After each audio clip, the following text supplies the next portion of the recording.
Oke, thank you. Selamat malam.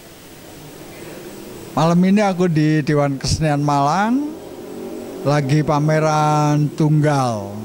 Tapi sebelum pameran tunggal, saya ingin perkenalkan nama saya Yon Wayono, panggilannya Bung Yon. Akrab mulai anak kecil-kecil sampai dewasa di Malang kami sering dipanggil Bung Yon. Kalau ingin kenal saya, ya sekitar 50 tahun yang lalu, sebetulnya saya sih memulai dari kuliah begitu tahun 70. Setelah 4 tahun gitu, pikir ya kepinginlah jadi pelukis. Jadi tahun keempat setelah kuliah baru saya memastikan untuk start gitu. Tapi ternyata begitu saya start di dunia keseni lukisan, saya nggak cukup hanya nongkrong di kampus atau nongkrong di studio. Jadi sejak tahun 74 aku sering ke Jogja, ke Bali, ke Jakarta. Bahkan kami sempat diundang di pameran seniman muda di Jakarta.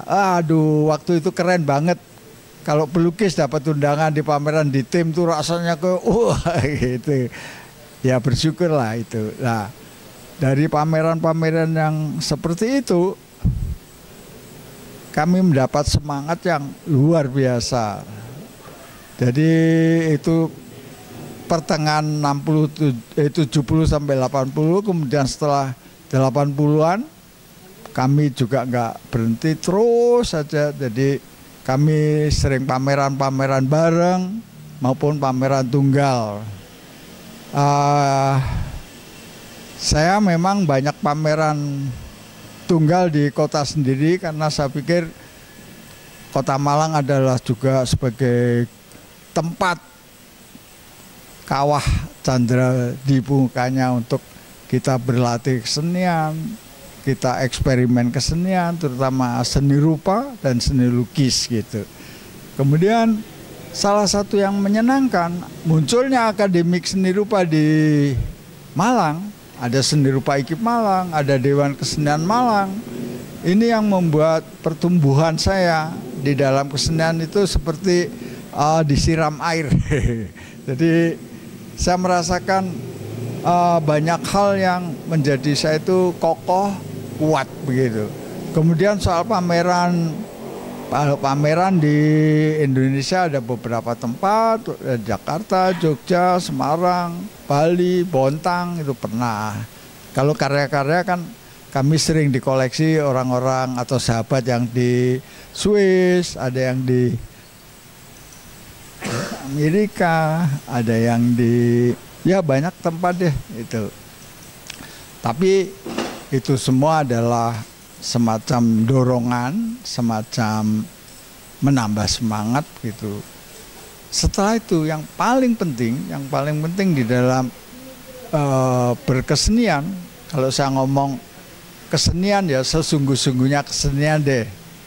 Kita jangan coba-coba kesenian dipakai untuk main-main, untuk mencari popularitas saja gitu. Jangan deh. Karena apa? Karena sang waktu itu selalu akan mengikuti perjalanan kalian. Sang waktu itu jujur. Jadi kalau kita di dalam perjalanan nggak jujur, sebetulnya yang sangat rugi adalah kita sendiri. Kenapa? Karena kalau kita teledor, kita tidak akan bisa mawas diri, tidak bisa mengevaluasi perjalanan kita. Oleh sebab itu, lewat pameran semacam ini adalah semacam pertama pertanggungjawaban kita kepada publik, yang kedua adalah uji nyali, kemudian ketiga kalau ada kritik itu akan menjadi kekuatan kita, karena dari kritik itu kita akan bisa reinforcement, menjadi penguatan begitu. Jadi saya pikir pameran saya tidak sekedar pameran ya. Jadi pameran itu sebaiknya adalah, kalau orang dugdeng di Jawa itu njobon jero.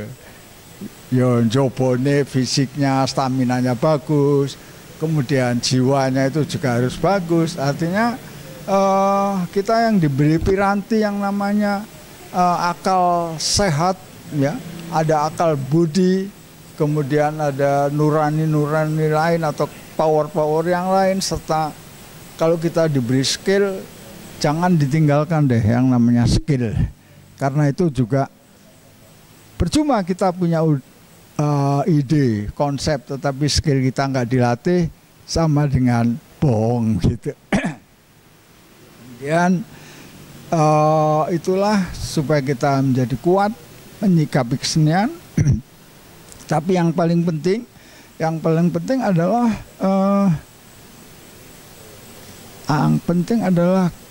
Quo-Vadis, kalau mungkin orang Italia bilangnya, atau bahasa Latinnya Quo-Vadis. Jadi setelah ini mau kemana kamu? Setelah ini mau kemana kamu? Itu sering mendorong ke pikiran-pikiran saya. Jadi setelah pameran ini kemana kamu? Akhirnya beberapa permenungan kami, ini sebuah PR, ngomong enak tapi melakukan memang susah. Saya bilang ke teman-teman, ayolah kita berpikir, latihan berkonsep. Kemudian pertanyaannya, apa sih tujuan kamu berkarya? Bagi saya, tantangan saya adalah ayolah kita ini berkarya yang dibutuhkan dunia. Kan enak ya ngomongnya, dibutuhkan dunia. Nah, yang dibutuhkan dunia adalah, misalnya kalau kita lihat Picasso, kenapa dia diperhitungkan oleh dunia? Karena dia mengangkat derajat kemanusiaan, bahwa perang itu tidak asik, perang itu menyedihkan orang. Oleh sebab itu karya-karya dia adalah landasan mengangkat derajat manusia. Saya pikir itulah PR saya dan teman-teman yang sering ke rumah, selalu saya ajak ke sana, berpikir konsep itu penting, bacaan itu penting. Bacaan tidak mesti dari buku-buku teks, tapi perjumpaan dengan seniman-seniman yang lain itu saya pikir penting. Kalau kita orang seni rupa, ya kita pasti bisa aja untuk menambah dengan cabang-cabang yang seni yang lain. Kebetulan di Malang itu ada dunia sastra, ada dunia tari, ada dunia kesenian yang lain, musik. Semua saya belajar dari mereka. Oleh sebab itu kita jangan merasa bahwa kalau di seni rupa toh aja lah. Enggak lah. Saya pikir itulah harapan kami untuk ke depan, terutama untuk Kota Malang. Jangan harap kita bisa mendongkrak nama besar teman-teman dari Malang kalau kita tidak terus-menerus mawas diri, terus-menerus diskusi, bekerja, berkarya. Dan itulah sebetulnya itu yang akan menjadikan pribadi kita menjadi kuat, terus kota kita menjadi hebat. Jadi dengan adanya DKM, Dewan Kesenian Malang itu, support dari pemerintah itu, ayolah.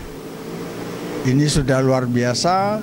Tantangannya adalah masing-masing ini mau berkarya yang lebih baik apa enggak. Jawabnya cuma seperti itu. Saya kira itu kita bisa ngobrol panjang lebar di arena yang lain. Selamat, hebat Pagak TV. Semoga tambah sukses.